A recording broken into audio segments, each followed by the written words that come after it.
Welcome to the yesterday's Treasures Productions interview with Ambrosia's founder. Well, one of the founders. One of the founders. One of the four. And, Three left. There's three guys that are still with you. Yeah, we're still three original members and three new guys. I want to pronounce your name right. Burleigh the Magnificent. Burleigh the Magnificent. How many years has it been in the recording industry? Well, counting, I mean, when Ambrosia started, it was 1970, so it's 46 years. Yeah. What I was looking at was you had like there was a gap of 1970 to 1982. Yeah, that was our big run, our That was initial the run. initial run, and then 89 to the present.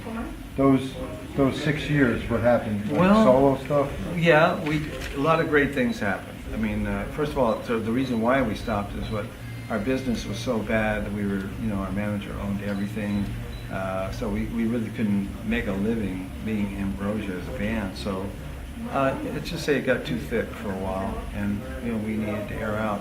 But it's the best thing that ever happened to me because I was able to start a family, Right. and have kids, and everybody established their solo careers, and I did 3 albums with my wife, Tin Drum, a band called Tin Drum, and we started a studio which we still operate today.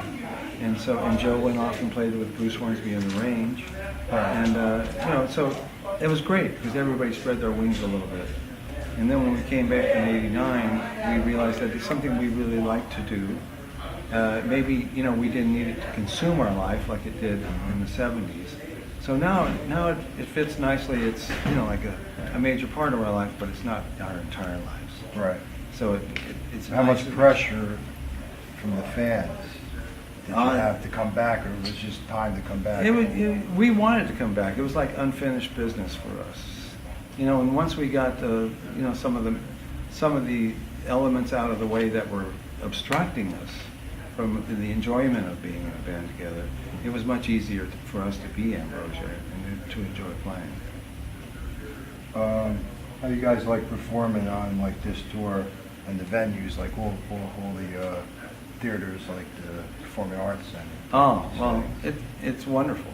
I mean, we play quite a variety too. I mean, from not a small club, but smaller venues where it gets very rowdy, to say like this beautiful venue, which is a Performing Arts Center.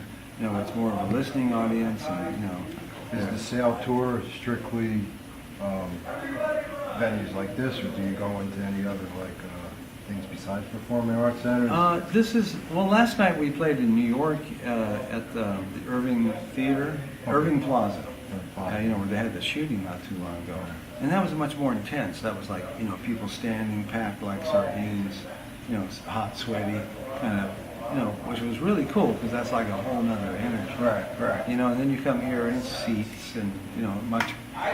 Did you know you were going to when you booked that place? Well, for a long time we've been talking to the yacht rock guys have talked to us about joining us.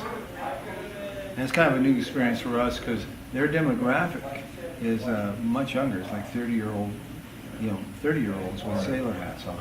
Right. And they drink a lot. So. Do they remember the songs? It's amazing. Yeah. I mean, their response to the hits is almost stronger than it is, the generation they grew up with. Right. I mean, to them, it's like golden nuggets, and it's like every song is meeting with a scream. You had How Much I Feel, and the biggest part of they were charted songs like in the top 10. Top 10. I think You're the Only Woman was hanging around there too. I don't know how high. I thought it got top 10. I thought it got. How Much I Feel was 1978. Though. Yes, right. And the other two songs were 1980. 1980. Were they close? Like yeah. Same? Yeah. I think they were both top 10. But our first hit was Holding On to Yesterday. Right. Which I think got in top 10. In some markets, it was number 1. I remember we went to a radio station in Denver, and on the radio station, Holding On to Yesterday was number 1, and One of These Nights was number 2. So we were like, whoa. And back then, was it the same as the 60s? A good friend of mine is Eddie Brigatti. Oh, yeah. My favorite band Was it like that? We were with him couple days Oh, ago. he's We spoke with absolutely- him today. Dino Danelli, my favorite all-time drummer. Yeah, Just killer. them guys, I mean, what happened with them is with the managers. Was it the same in the 70s and 80s as it was in the late 60s where the managers like had complete control? Like, Tommy James wrote that book where he had to actually go to his manager's office and take the gold records off the wall and said, these are mine. You took everything else, don't take my gold records. Yeah. Was it different? No, in the 70s was kind of the era before the artist enlightenment, you know, where artists realized that they could be independent, and that whole slow progression of getting rid of the old school, you know, mafia, Music mob, yeah. you know. So yes, but we still encountered a lot of that, you know. Where, And the early Yeah. 60s and late 50s were, Oh. I'm going to make you a star, Yeah. put you up on stage, your name is going to be on the wax record, Right. and I own it. yeah, But you got the tour, and you made the money off the tour, and you got all the accolades from the audience, but yeah.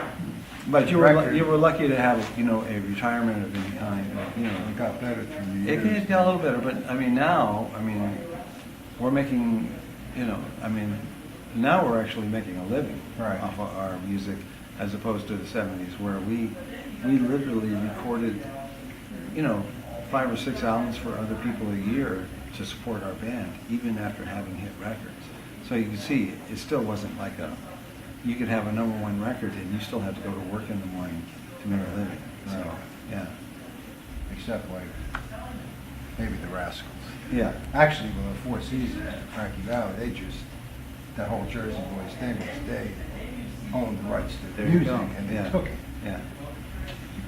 Because they were with VJ, the early label, and they found out from the beginning they weren't making any money. So Right. they did what they had to do, and then they owned the rights to the music and Right. they ended up making the money. Yeah.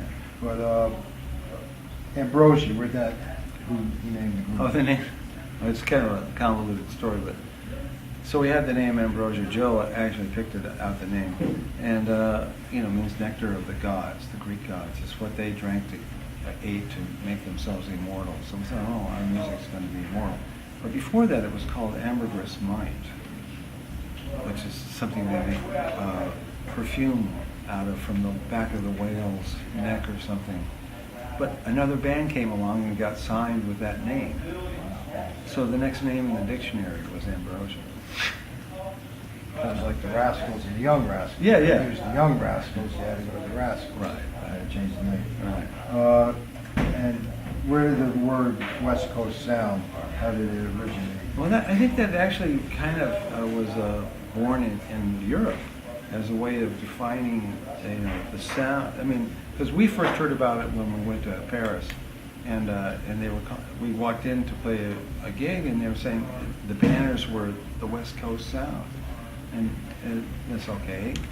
The West Coast, you're calling the us West Coast sound with the Beach Boys. or Yeah, something, too. yeah, you're calling us the West Coast sound, so that's like the Beach Boys, Ambrosia, Toto, Michael McDonald, you know, Christopher Cross. Even though We're we're not, not the soul, like the it's like Blue-Eyed Soul. Blue-Eyed Soul thing yeah, that, well, it's Blue-Eyed Soul slash as rock. Jeff said, the sound. Yeah, so you know, Blue-Eyed Soul slash rock, you know, with a little prog, you know, all It's mixed good to have in. a bunch of different categories. Yeah, a lot of elements. Yes.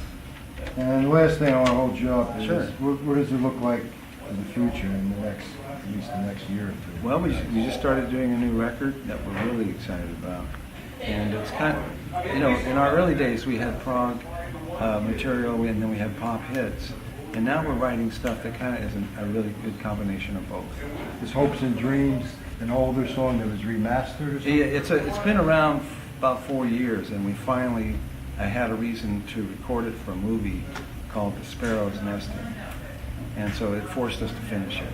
And now that's gotten us into the groove of recording again. And really, I'm going to try to have a new record out by the end of the year.